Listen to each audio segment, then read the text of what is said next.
जय हिंद दोस्तों। तो चलिए ऑप्टिक्स का नेक्स्ट लेक्चर स्टार्ट किया जाए।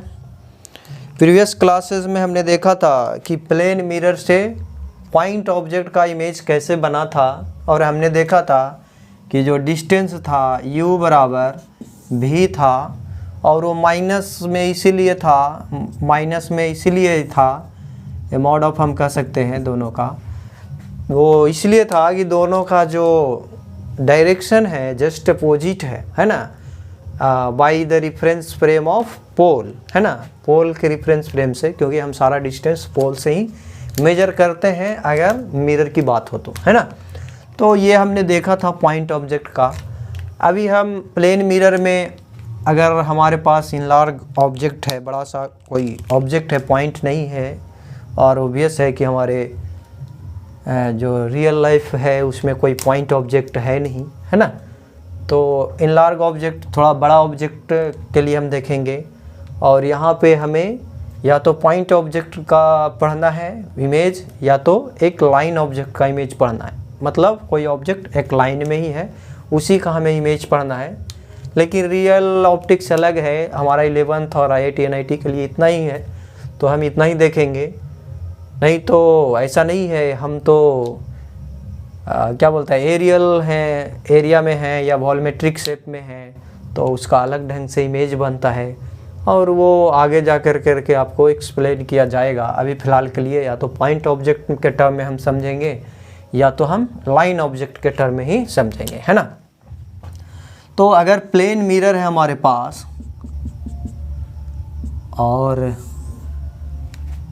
कोई पॉइंट ऑब्जेक्ट का हमने देखा था, और हमारे पास लाइन ऑब्जेक्ट रहे, और यहाँ पे एक और भी बातें हैं कि जितना भी इमेज बन रहा होगा वो प्रिंसिपल एक्सिस पर ही ऑब्जेक्ट रखा हुआ होगा, समझ गए। प्रिंसिपल एक्सिस PA हो गया हमारा, तो हमेशा प्रिंसिपल एक्सिस पे ही रखा हुआ ऑब्जेक्ट का इमेज बनाने के लिए हमारे पास मिलेगा। और ऐसा भी नहीं होता है रियल वर्ल्ड में, रियल दुनिया में कहीं पे भी ऑब्जेक्ट यहाँ पे भी रह सकता है, कहीं पे भी रख सकता है। हालांकि प्लेन मिरर में आप बना सकते हैं कहीं का भी ऑब्जेक्ट, किसी भी पॉइंट पे रहे, और वेरी इजीली आप बना सकते हैं, कोई दिक्कत की बात नहीं है। वहाँ से एक लाइन आप ले जाइएगा और 2 रे आप लीजिए, 2 रे जहाँ पे इंटरसेक्ट करेगा और सेम दूरी पे बनता है आराम से। ये पॉइंट यहाँ है तो यहाँ से इसी लाइन के सेम दूरी पे, तो प्लेन मिरर में दिक्कत नहीं है। प्लेन मिरर में कहीं पे भी ऑब्जेक्ट रहेगा, आप इमेज बना सकते हैं, लेकिन जनरली प्रिंसिपल एक्सिस पे ही ऑब्जेक्ट रखा हुआ रहता है। तो हम प्रिंसिपल एक्सिस पे ही देखेंगे। कुछ केस में हम पढ़ेंगे कि प्रिंसिपल एक्सिस पे नहीं रहे फिर भी हम बना सकते हैं। यहाँ पे तो हम बना ही सकते हैं, कहीं पे भी रहे तो आराम से बना सकते हैं। अभी दिखा भी देंगे। फिलहाल हम कोई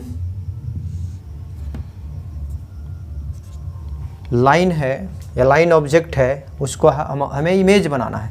तो ये ऑब्जेक्ट है हमारा।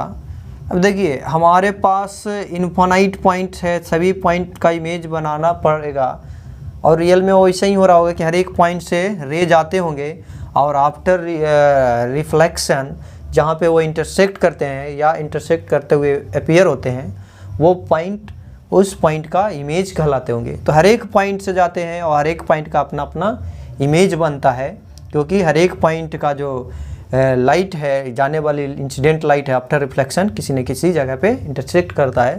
तो रियल में तो वही हो रहा होगा, लेकिन हम फिगर अगर हर एक पॉइंट का बनाएंगे तो हो सकता है क्या इनफाइनाइट पॉइंट होंगे। तो हम क्या करते हैं कि टॉप पॉइंट का इमेज बना देते हैं और ज्योमेट्री का यूज करते हैं। चूँकि ये ऑब्जेक्ट परपेंडिकुलर है प्रिंसिपल एक्सिस पे, तो इस पॉइंट का इमेज मान के चलो कहीं पे बना, यहाँ से हम परपेंडिकुलर प्रिंसिपल एक्सिस पे डाल दिए, वही उसका इमेज कहला जाएगा। क्योंकि अगर ऑब्जेक्ट जैसा सिमेट्री हम यूज करेंगे कि ऑब्जेक्ट परपेंडिकुलर है, तो इमेज भी हमारा परपेंडिकुलर ही बनेगा, ठीक है।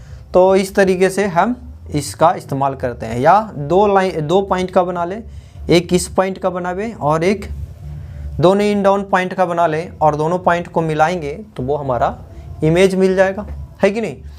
तो बाकी तो उसी लाइन पे ही बना होगा, है कि नहीं। लाइन है तो कर्व तो बनाएगा नहीं, हो सकता है कर्व भी बने, मिरर अलग टाइप का रहेगा तो कर्व भी बनता है। तो उसके लिए तो खैर कोई फार्मूला ही नहीं बताया जाएगा कैसा कर्व बनेगा। अगर एक लाइन है उसका कर्व बन रहा है, तो वो लेंस ही या वो मिरर ही समथिंग एल्स होते हैं, प्लेन मिरर का होगा ही नहीं स्फेरिकल मिरर होगा और पैराबोलिक समथिंग अलग मिरर होंगे।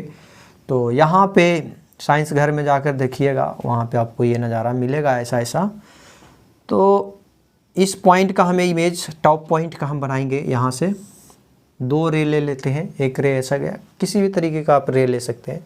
चूँकि ये रे हमारा परपेंडिकुलर ही पड़ता है तो ये रिफ्लेक्ट होके इधर ही इसी पे चलाएगा, ठीक ना।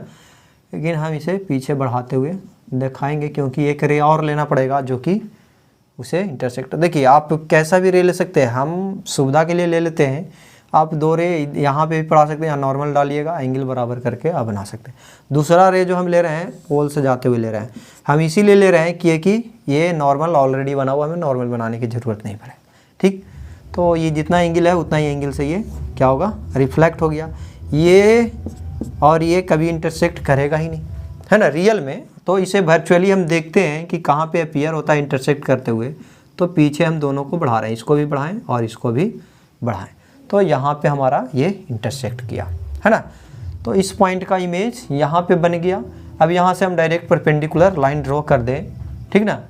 यहाँ से परपेंडिकुलर लाइन प्रिंसिपल एक्सिस पे हम ड्रॉ कर सकते हैं। थोड़ा इमेज बड़ा लग रहा है लेकिन बड़ा नहीं बनेगा ये, चूँकि लाइन का समथिंग। तो अब सही से बनाइएगा तो बराबर ही बनेगा, ठीक ना। तो ये हमारा इमेज हो गया। अभी देखेंगे मैग्नीफिकेशन तो उसमें समझेंगे, है ना। तो ये प्लेन, ये हमारा ऑब्जेक्ट का इमेज। कोई कहेगा नहीं हम 2 पॉइंट का बनाएंगे, दोनों पॉइंट, तो इस पॉइंट का बना लेंगे। तो एक रे तो इस पॉइंट का इसी पे जाएगा और इधर ही रिफ्लेक्ट हो जाएगा। तो फिर ये ऐसे समथिंग पीछे बढ़ाएंगे। एक और ले लेते हैं यहाँ से, ये ऐसा ले लिया और ये पॉइंट यहाँ पे नॉर्मल ड्रॉ करेंगे, जितना एंगल है उतना ही से। तो इसे पीछे बढ़ाएंगे, ये इधर निकल गया ये, और ये कभी काटेगा नहीं क्योंकि इस पॉइंट का हम इमेज बनाना चाह रहे हैं। तो इसी पॉइंट से जाने वाला रे को देखेंगे।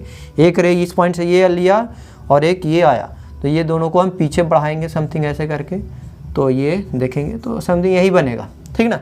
और हमने चूँकि सिमेट्री यूज किया था, एक ही पॉइंट का बना के, चूँकि परपेंडिकुलर है तो देखिए यहीं पे बना, इस पॉइंट का इमेज यहीं पे बना। आप किसी 2 पॉइंट का बना करके मिला सकते हैं। हम तो एक ही पॉइंट का बनाएंगे, टॉप पॉइंट का बनाएंगे। लोएस्ट पॉइंट हमारा पीए पर, वहाँ से परपेंडिकुलर ड्रा करेंगे, वहीं पे बन जाएगा, तो कोई दिक्कत नहीं है। तो एक्चुअली में हमने मेकानिज्म किसका यूज किया, पॉइंट ऑब्जेक्ट का जैसे इमेज बनता है उसी का इस्तेमाल किया। हम सिर्फ एक पॉइंट का इमेज बनाए और उस पॉइंट से सिमेट्रिकली हमने परपेंडिकुलर लाइन ड्रॉ कर दिया, जिससे हमें पूरा ऑब्जेक्ट का इमेज हमें मिल गया, है ना। तो इसी तरीके से करेंगे, ना कि इनफाइनाइट पॉइंट का हम इमेज बनाते चलेंगे, तब तो हमारा इमेज बनने से रहा, है ना। और ऐसा ही होता है, क्लियर है। तो ये हुआ हमारा इनलार्ज ऑब्जेक्ट का। अगर प्लेन मिरर में बनाना पड़ रहा है तो हम इस तरीके से बना सकते हैं, है ना। अब जो है मैग्नीफिकेशन थोड़ा सा देखते हैं। आप कहिएगा कि जो आपने बोला कि अगर देखिए प्लेन मिरर में अगर हम प्रिंसिपल एक्सिस पर ना भी रखें तो ज़्यादा फ़र्क नहीं पड़ता है। आप यहाँ पे अगर मान के चलिए पॉइंट ऑब्जेक्ट है तो कोई बात नहीं, यहाँ से हम 2 रे ले लेंगे, कहीं पे भी 2 रे ले सकते हैं। यहाँ पे पॉइंट ऑब्जेक्ट है, प्रिंसिपल एक्सिस पे तो है नहीं, तो हम एक रे ऐसे ले लिए और नॉर्मल दिया हुआ इसलिए हमने यहाँ से लिया, कोई बात नहीं, ये ऐसे चला गया। एक रे हम परपेंडिकुलर ही ड्रॉ कर देते हैं, तो ये ऐसे निकल जाएगा और ये निकल जाएगा ऐसे, है ना, ये पॉइंट ऑब्जेक्ट। तो ये दोनों एक दूसरे को कभी नहीं कट करेंगे, तो इसको पीछे बढ़ाएंगे, ठीक है। तो समथिंग यहाँ पे कट किया, तो ये ऑब्जेक्ट हो गया और थोड़ा सा आगे कटता इमेज यहाँ पे हमारा बना। तो कहीं पे भी बना सकते हैं, प्लेन मिरर में कोई दिक्कत नहीं है, प्रिंसिपल एक्सिस पे रखे या यहाँ पे भी रखिएगा तो भी आपका इमेज अगर दिख रहा है, यहाँ पे ऑब्जेक्ट है, ठीक है। तो यहाँ से रे ऐसे लेंगे, थोड़ा सा ऊपर कर लेते हैं, यहाँ पे ऑब्जेक्ट है, नीचे भी बना सकते थे। एक रे ऐसे लिया, है ना, और जितना एंगल है ये एंगल उतना ही से ये ऐसा रिफ्लेक्ट हो गया, और एक रे समथिंग और ऐसे ले लेते हैं, यहाँ पे नॉर्मल ड्रॉ करेंगे, ये जितना एंगल है उतना ही समथिंग, है ना। तो समथिंग सही से बनाएंगे तो ऐसा कुछ निकलेगा, ठीक है। तो ये दोनों कभी कट नहीं करेगा, समझ गए, ये दोनों, ये और ये, क्योंकि इस पॉइंट का बना। तो इसे पीछे हम बढ़ाएंगे, देखेंगे थोड़ा सही से अगर बढ़ाएंगे तो समथिंग यहाँ पे इसका इमेज बन रहा होगा, ठीक है। तो कहीं पे भी बस हमको रूल इसमें अप्लाई करना है रिफ्लेक्शन का, जितना एंगल है उतना ही से रिफ्लेक्ट करवाना है। और 2 रे लेंगे, देख सकते हैं आराम से, कहीं पे भी ऑब्जेक्ट रहे प्लेन मिरर में आप आसानी से बना सकते हैं, है ना। तो ये प्लेन मिरर के बारे में अभी और आगे हम थोड़ा सा मैग्नीफिकेशन देखेंगे, जब मैग्नीफिकेशन पढ़ लेंगे तब, है ना।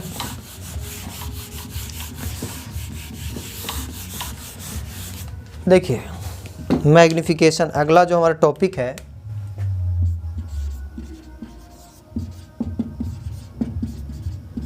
मैग्नीफिकेशन, हिंदी में आवर्धन बोलते हैं इसको, है ना।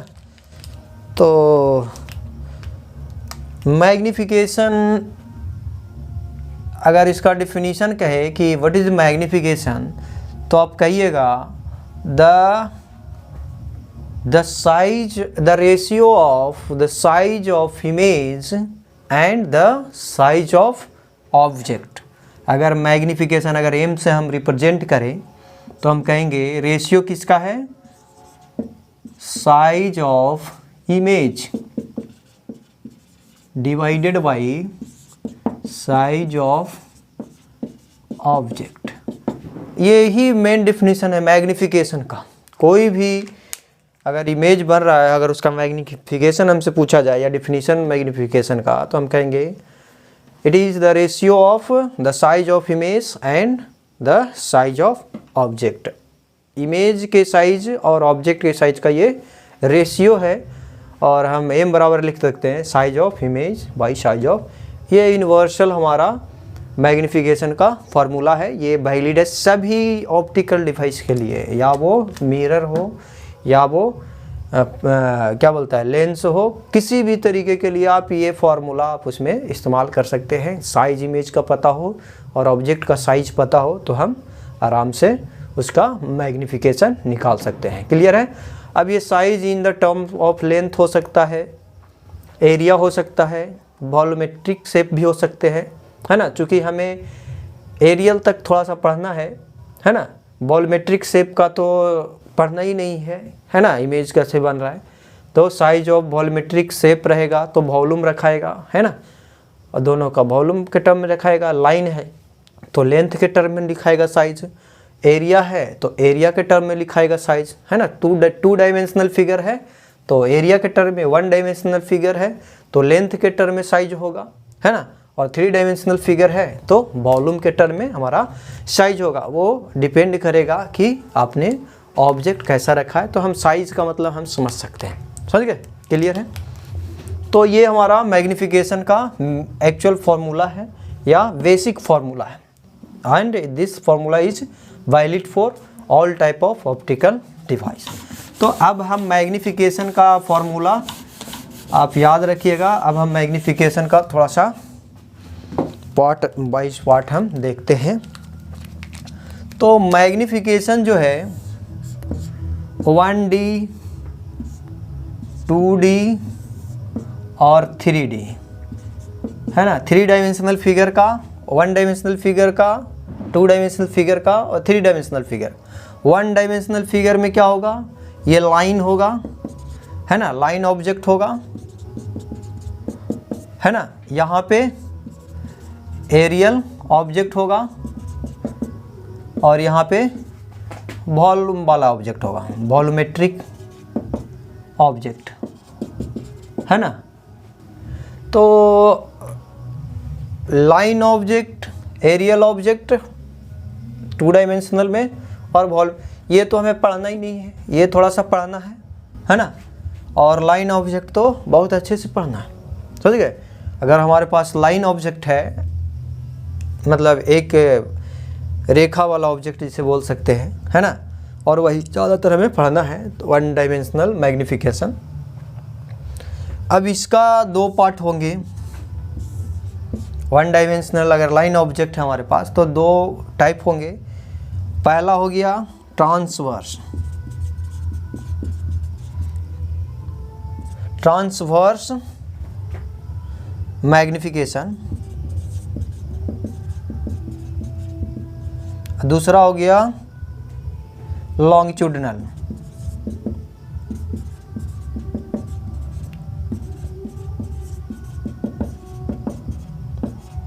ठीक, तो दो तरीके के होंगे लाइन ऑब्जेक्ट जो होंगे, एक ट्रांसवर्स और दूसरा लॉन्गिट्यूडिनल मैग्निफिकेशन। ठीक है, तो हमारे पास अब अगर 2 डायमेंशनल हो गए तो एरियल मैग्निफिकेशन बोलते हैं, और सिर्फ इसमें एरियल मैग्निफिकेशन ही पढ़ना है, और वॉल्यूम ऑब्जेक्ट रहेगा तो वॉल्यूमेट्रिक मैग्निफिकेशन हम बोलेंगे। समझ गए? तो ये तो पढ़ना ही नहीं है, एरियल मैग्निफिकेशन हमें थोड़ा सा पढ़ना है। ट्रांसवर्स और लॉन्गिट्यूडिनल यानी लाइन ऑब्जेक्ट रहेगा तो ट्रांसवर्स और लॉन्गिट्यूडिनल मैग्निफिकेशन हमें पढ़ना है। ठीक, तो ये हुआ मैग्निफिकेशन का थोड़ा सा ब्रीफ में इंट्रोडक्शन। अब हम ट्रांसवर्स मैग्निफिकेशन देखेंगे, फिर लॉन्गिट्यूडिनल मैग्निफिकेशन देखेंगे, कब ट्रांसवर्स बोलेंगे कब लॉन्गिट्यूडिनल बोलेंगे। तो चलिए देखते हैं।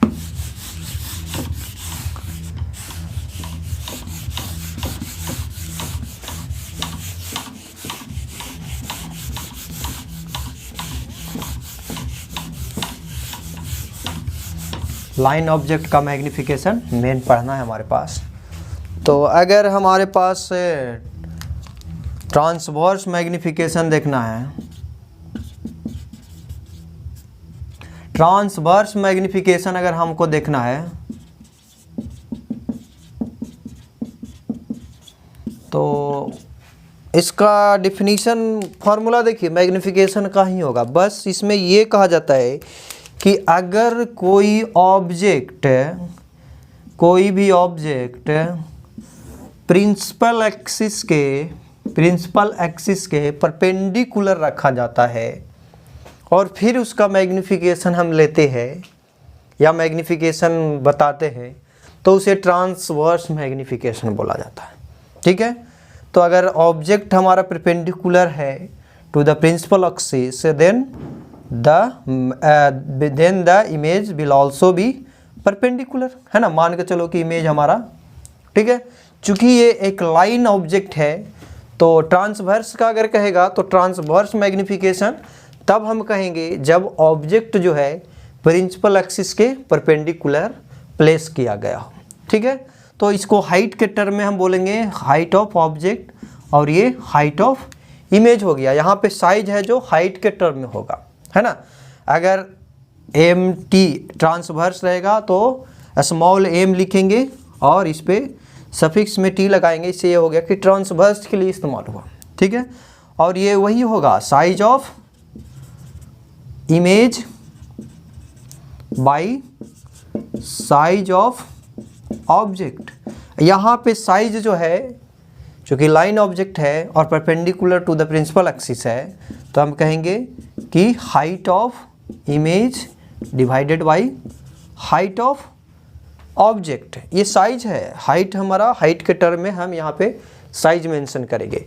तो ट्रांसवर्स मैग्निफिकेशन में simply when the object is placed perpendicular to the principal axis, और फिर हम उसका मैग्निफिकेशन निकालेंगे and that magnification is known as the transverse magnification. Clear है? तो बस ये पोजीशन आपने कैसे रखा है उसके अनुसार से उसे हम ट्रांसवर्स मैग्निफिकेशन बोला है, और लेंथ है तो हम इसको हाइट के टर्म में साइज को लिख सकते हैं। ठीक है, दूसरा जो है लॉन्गिट्यूडिनल है।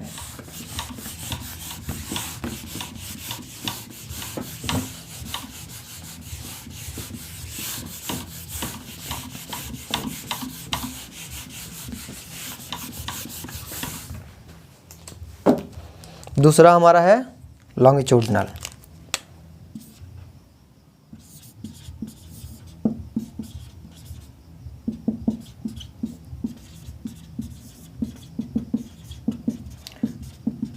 अब ये लॉन्गिट्यूडिनल मैग्निफिकेशन है जो इसको एम एल बोलेंगे, स्मॉल एम एल से लिखेंगे।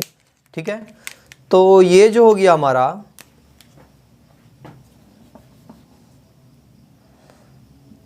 अगर कोई ऑब्जेक्ट जो है प्रिंसिपल एक्सिस के, ये मिरर भी हो सकता है, लेंस भी, कोई भी हो, प्रिंसिपल एक्सिस सब में रहता है, और अगर ऑब्जेक्ट है जो अलोंग द प्रिंसिपल एक्सिस रखा हुआ हो, ठीक है, तो इसका इमेज समथिंग कहीं बना, ऐसा कुछ बना, ठीक, ये ऑब्जेक्ट है और ये इमेज बना है। तो अगर हमारे पास object along the principal axis रखा जाए तो हम कहेंगे कि उसका जो मैग्नीफिकेशन लेंगे तो उसे हम लॉन्गिट्यूडिनल मैग्नीफिकेशन बोलेंगे और उसे ml से रिप्रेजेंट करेंगे, और वो भी होगा जो हम कहेंगे size of image divided by size of object, ठीक है। और यहाँ पे साइज जो है ये L लेंथ के टर्म में हम रखेंगे, LO और ये LI। तो ML जो हो गया लॉन्गिट्यूडिनल मैग्नीफिकेशन जो हो गया length of image divided by length of object. तो ये हमारा लॉन्गिट्यूडिनल मैग्नीफिकेशन है कि नहीं। तो क्लियर है।